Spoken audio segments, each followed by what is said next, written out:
जय हिंद दोस्तों, welcome to my YouTube channel Engineer Guru. तो कैसे हैं आप लोग? आई होप सारे अच्छे होंगे। तो आज मैं आपके लिए एक इलेक्ट्रिकल फील्ड में जो बहुत ही कंफ्यूजन वाला टॉपिक रहता है उस बारे में आज आपको बताने की कोशिश करूंगा। तो आज का टॉपिक जो हमारा रहने वाला है, जो आपका इम्पीडेंस होता है वो आखिर होता क्या है और कहाँ पे इसका यूज़ किया जाता है, और जो साथ में जो रिएक्टेंस होता है और जो रेजिस्टेंस होता है वह कहाँ यूज़ में लिए जाते हैं। तो आज हम इन सब चीज़ों के बारे में समझेंगे। तो आशा करता हूँ आपको मेरा यह प्रयास अच्छा लगे। तो चलिए शुरू करते हैं।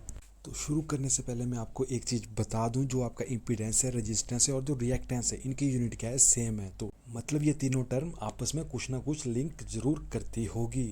तो आज मैं आपको इन तीनों की प्रॉपर एक्सप्लेनेशन को बताऊंगा ताकि आप कभी भी ज़िंदगी में इसको भूल ना सकें। इम्पीडेंस को जानने से पहले हम यह जान लेते हैं कि आखिर रेजिस्टेंस होता क्या है।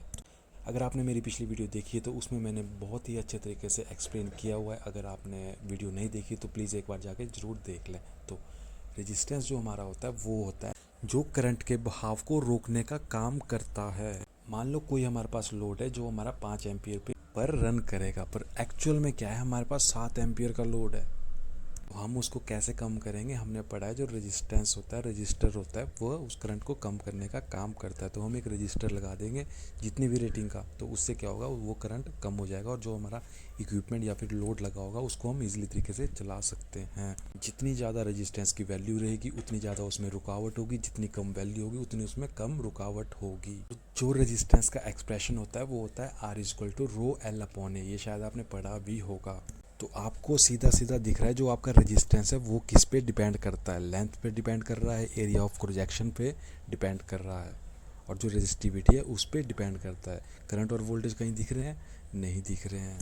पर आप तो बोलोगे जो ओम्स लॉ ने बोला है वो तो वोल्टेज और करंट पे डिपेंड करता है, तो ऐसा कैसे पॉसिबल है? क्योंकि जो ओम्स लॉ है उसने बोला है कि जैसे जैसे हमारा वोल्टेज बढ़ेगी वैसे वैसे हमारा करंट भी बढ़ेगा। तो अगर आपने ओम्स लॉ को ध्यान से पढ़ा होगा तो जो उसमें एक्सप्रेशन निकल के आता है वो निकल के आता है V/I = R। तो उसमें जो रेजिस्टेंस है वो वोल्टेज और करंट के बेस पे नहीं डिपेंड कर रहा है, वो इन दोनों की रेशो की वजह से चेंज हो रहा है।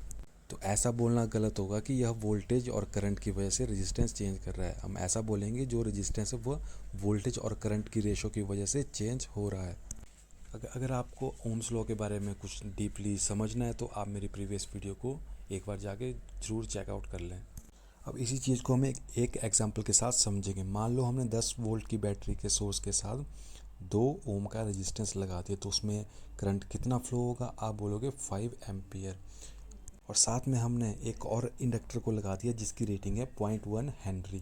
तो आप मुझे एक बात बताइए, जो उसका करंट होगा उसमें कोई फ़र्क पड़ेगा?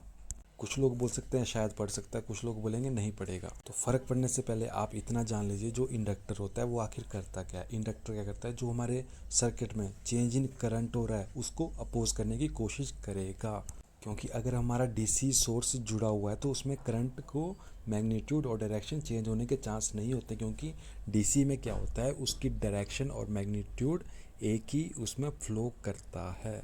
तो इसमें जो रेजिस्टेंस के थ्रू करंट होगा वो आपका 5 एम्पियर ही रहेगा, और जो हमारे सर्किट में फ्लो करेगा वो भी 5 एम्पियर ही रहेगा। क्योंकि इंडक्टर का काम है, अगर वो करंट चेंज होता तब इसका काम शुरू होना था, पर एक्चुअल में उसने क्या करा, कुछ भी चेंज नहीं करा, तो इंडक्टर ने अपना रिएक्शन कुछ भी नहीं दिया। अब मान लो यही सेम चीज़ है, 2 ओम का रजिस्टर है, 0.1 हेनरी का इंडक्टर है और 10 वोल्ट का वोल्टेज सोर्स है।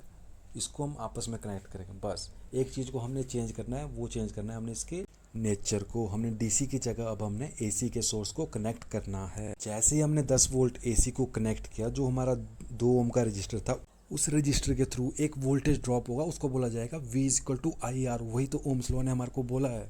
पहले केस में क्या हुआ कि जो वोल्टेज ड्रॉप हुआ वो सिर्फ रजिस्टर के अक्रॉस ही वोल्टेज ड्रॉप हुआ, पर इस केस में क्या हुआ कि हमारा एसी नेचर है तो इसमें दोनों के अक्रॉस वोल्टेज ड्रॉप होगी। तो इस दोनों का जो मिश्रण करके जो एक रेजिस्टेंस बनेगा ना, उसी को बोला जाता है इम्पीडेंस। जो 2 ओम का रजिस्टर है उसके खिलाफ कुछ वोल्टेज ड्रॉप हुआ और जो बाकी वोल्टेज होगी वो आगे गई, तो आगे वाला जो इंडक्टर लगा होगा उस पर जो करंट फ्लो होगा और भी ज़्यादा कम फ्लो होगा। अगर आप कैलकुलेट करोगे तो इसका जो टोटल करंट निकल के आएगा 1.668। पहले वाले का निकल आया था वो था 5 एम्पियर। तो दोनों में फ़र्क है। तो जो इम्पीडेंस को बोला जाता है वो बोला जाता है एसी सर्किट में अगर आपका इंडक्टर लगा है, कैपेसिटर लगा है या फिर कोई रजिस्टर लगा है, इन तीनों को जोड़ के जो एक टर्म बनेगी उसको बोला जाता है इम्पीडेंस।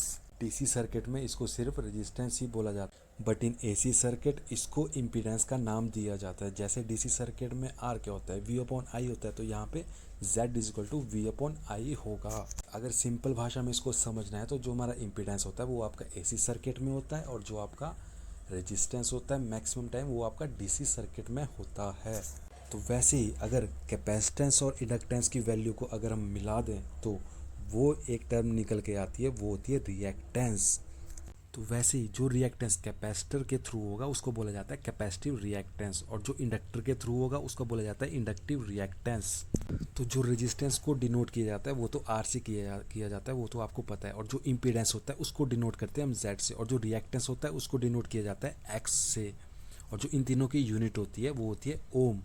और जो आपका इंडक्टिव रिएक्टेंस होता है उसका जो फॉर्मूला होता है X L is equal to 2πfl। जो इसमें 2πf होता है ना उसको बोला जाता है एंगुलर वेलोसिटी, मतलब उसको ओमेगा से डिनोट किया जाता है, क्योंकि इसमें फ्रीक्वेंसी क्या है, फ्रीक्वेंसी किस में होती है, आपके एसी सर्किट में होती है। अगर कोई आपसे पूछता भी है कि फ्रीक्वेंसी एसी में होती है कि डीसी में होती है, तो आप बोलोगे एसी में फ्रीक्वेंसी होती है।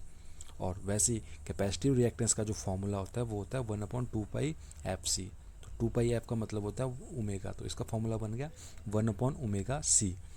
एक तो आपका इम्पीडेंस का फॉर्मूला हो गया Z is equal to V upon I. जब आपको ये दोनों टर्म दिए होंगे तब हम ये यूज़ करेंगे। अगर आपको रेजिस्टेंस और रिएक्टेंस दिया गया होता है तो हम फॉर्मूले का यूज़ करेंगे Z is equal to R square plus X T square का होल अंडर रूट।